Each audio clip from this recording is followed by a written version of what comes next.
That's blooming stonking. Wow. 8 desserts in one pan. Yes, hello everybody. Welcome to another MVK Tries, a series in which I tries. Today, I'm attempting this recipe you're seeing on the screen right now from the well-known tasty 8 desserts in one pan. Yes, that is a thing. An octo dessert. A sort of James Bond octopussy of desserts. This thing kind of scares me and excites me, but I really want to try it. We need one pan.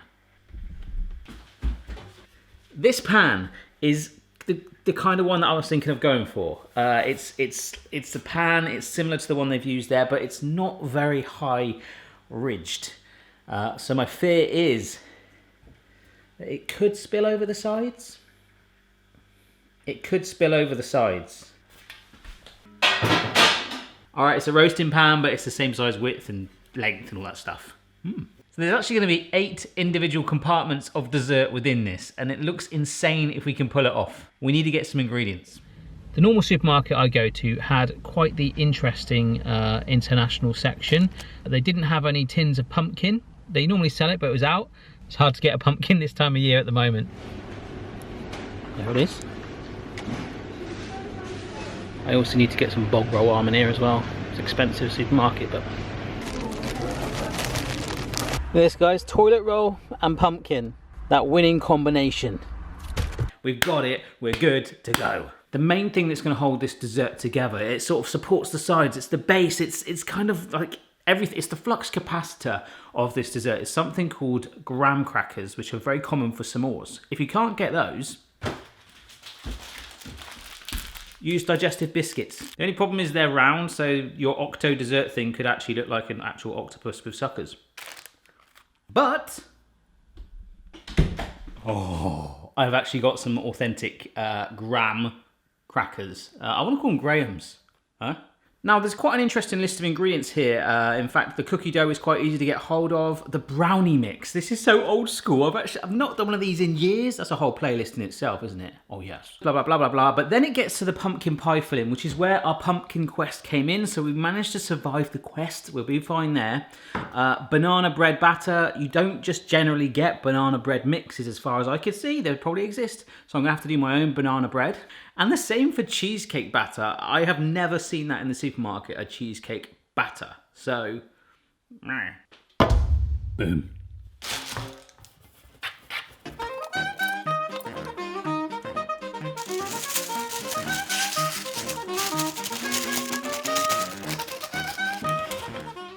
That took a lot longer than I hoped. Layer number 1, cookie dough, refrigerated, easy peasy from the store. All right, I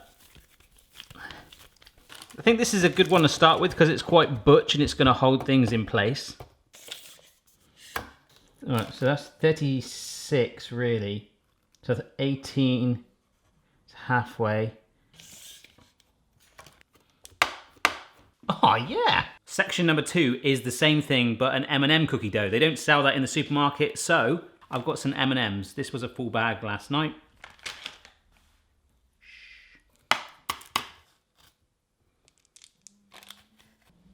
Layer 3 is our pack of ready-made chocolate fudge brownie mix with half of the water added.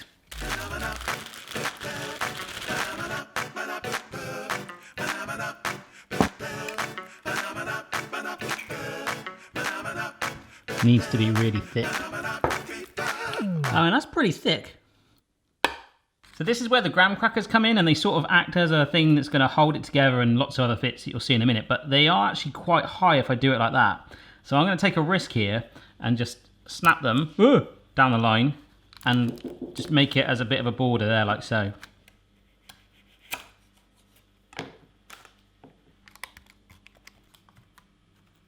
This is so fiddly. This is the small layer anyhow. So the next bit is chocolate. Ah, go on. Yes. I don't know about you. I would be quite happy with a quattro dessert rather than octo. It gets a little tricky from now on. This is a sheet of ready-made short crust pastry, like pie casing. We're getting another sheet apparently, and we lay that on top. We give it a bit of a roll to merge it as one thick old sheet. Just getting it in at first, and then we can sort of trim off the excess and line it up.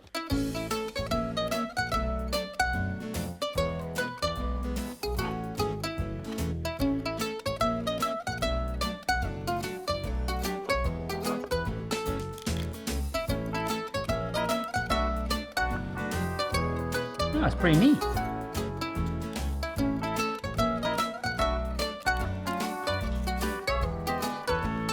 Hey? That's pretty darn good, you gotta admit, huh?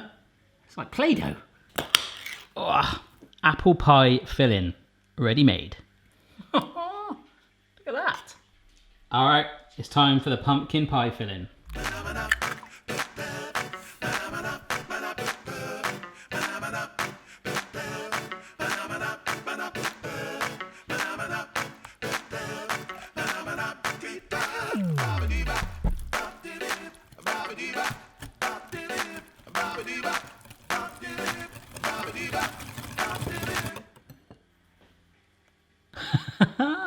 Amazing. What's going on, boy? I'm sensing that this bit right there is the banana bread.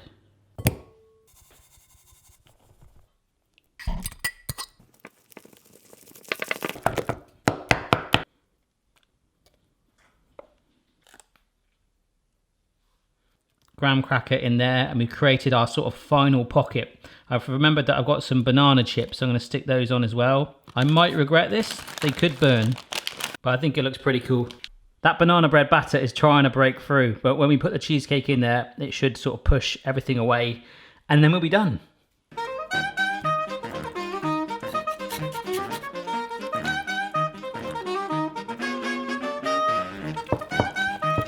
I forgot the sugar, sorry. It's not every day you make 8 desserts.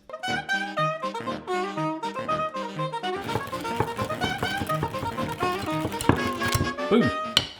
The brownie looks like it's almost cooked. It's like quite fine. To be honest, I can't believe we've made it to this step as it is.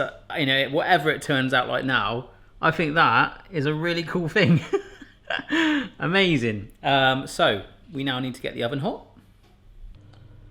Preheat the oven to 130°C fan, 150°C normally.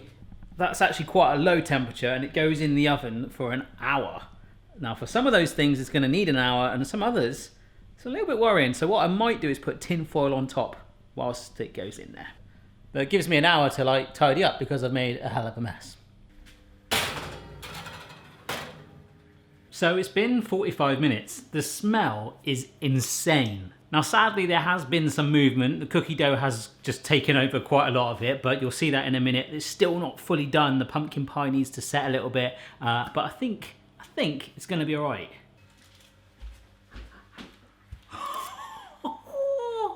Yeah, so the pie is done. That took the last to actually firm up, and this pastry, although it's not browned, it is actually cooked and solid, all good. The apple pie, the cheesecake, it's got a little squished because of this thing. It was like, this is my space. That's okay.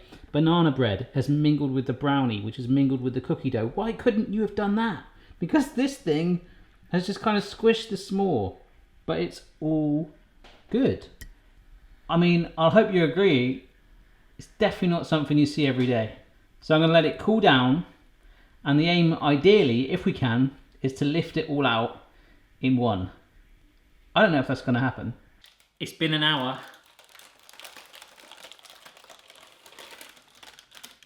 Oh.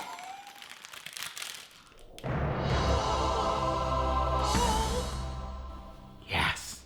Look, I love how it's all sort of bonded together on the sides. It is actually a thing of real beauty, isn't it? I could cut the whole thing up, but the things that interest me are the sort of sections where they merge. So I'm going to try and get those out.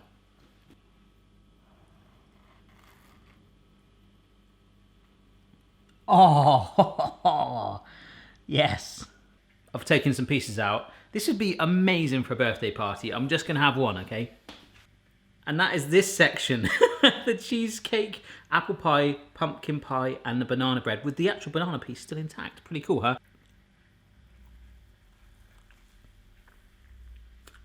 That is blooming stonking.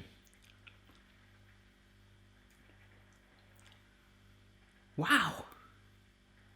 So there we go, 8 desserts in one pan. Literally did work. It has blown my mind. Apart from that M&M cookie dough going, I want this pan. That worked out almost perfectly. Remember, this recipe originates from Tasty. I just put my own spin on it with my own versions of the batters and things like that, and I actually think you should give it a go. If you fancy setting me a challenge on the MVK Tries playlist, do check out the rest of them and have a marathon, and of course, let me know, get in touch on social media, wherever you want, at My Virgin Kitchen, and maybe I'll take it up. All right, see you next time. There's a place in your house where it's cool to chill, get some me time, or even cook a meal. It's your kitchen mofo, ain't no time to slack, so just grab yourself a